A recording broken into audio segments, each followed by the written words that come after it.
Welcome back to The Living Years, where we have made it to my top 10 albums of 1979.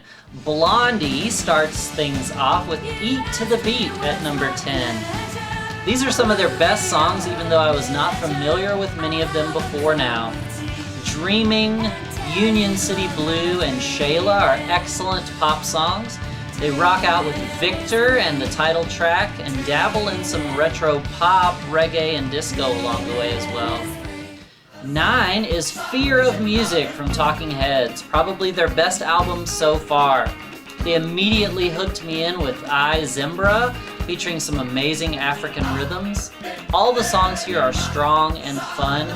They are consistently great, and I look forward to each new album in their catalog. An iconic album is in the 8th spot, London Calling from The Clash. Considered one of the greatest albums of all time, this double EP sees them thinking well outside the punk rock box. And while I think that strategy works here, I honestly prefer the rawer sounds of their earlier albums. I'm definitely in the minority here when I say that this album didn't blow me away, but rather grew on me after the third or fourth time through. Millie Jackson is at number 7. She had quite a prolific year with 3 albums, a studio solo album, a duets album with Isaac Hayes, and definitely the best of the bunch, this double LP, live and uncensored. This is the best way to enjoy her material. Her banter adds an extra layer of fun to these sassy songs. I'm so glad I found her through this Living Years project. My 6th favorite album of 1979 is Blue Kentucky Girl from Emmylou Harris. She embraces an old school country vibe, which is the perfect vehicle for her voice. I love everything about this album, including the special guests like Dolly Parton, Linda Ronstadt, Tanya Tucker, Ricky Skaggs, and one of the Everly Brothers. Her take on Save the Last Dance for me here is breathtaking. The top 5 begins with Nick Lowe's Labor of Lust.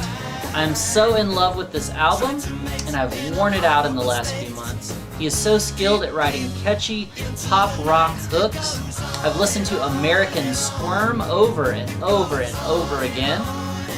Much like its predecessor Jesus of Pool, there is stylistic versatility to spare in this album, yet somehow all the songs fit together nicely. Nick Lowe also managed to produce my 4th favorite, Armed Forces by Elvis Costello and the Attractions. This is his best so far, according to my ears anyway. Here he has found that sweet spot between pop hooks and hipster rock. Much like Nick Lowe's American Squirm, Costello's song Oliver's Army is on constant repeat in my car right now. Another career best is at number 3, Pink Floyd's The Wall. Everything is working here, the music, the lyrics, the theme. It definitely seems like the most cohesive and accessible of their concept albums. Comfortably Numb is here, as is Another Brick in the Wall. It is simply a masterpiece. And yet, there are 2 1979 albums that I like more. First up is Michael Jackson's Off the Wall. Yes, this was apparently the year of Wall albums. This album is ridiculously good. It is leaps and bounds above anything he had done with his brothers since those earliest hits. Don't Stop Till You Get Enough, Rock With You, and the title track are my jams. He's going to expand his musical palette even more after this, but for now the dance floor is the place to be.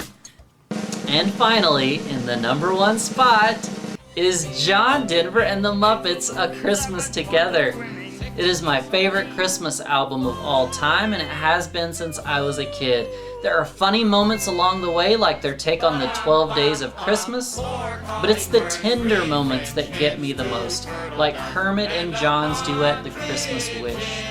In addition to this special recording, 1979 was also the year of the Muppet movie soundtrack. My self-imposed rule did not allow me to rank 2 albums from the same artist, but with classics like Rainbow Connection, Moving Right Along, and I'm Going to Go Back There Someday, let's just go ahead and call it a tie for first place this year. Jim Henson and the gang could not do wrong in 1979.